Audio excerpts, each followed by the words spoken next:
चलिए आइए सबसे पहले हम भोजपुरी गायिका पूजा जय जितना भी लोग देखत बानी जा सब कोई के प्रणाम करतानी और आप सबके बीच में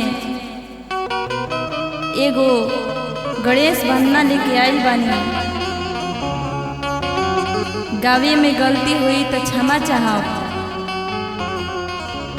चलिए आई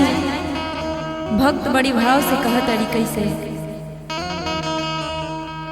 कि मंगल के दाता रउआ हर बिगड़ी बनाई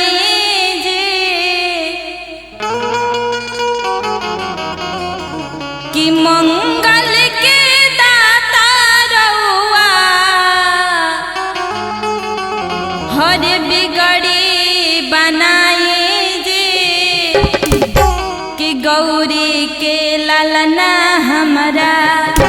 कि गौरी के ललना हमरा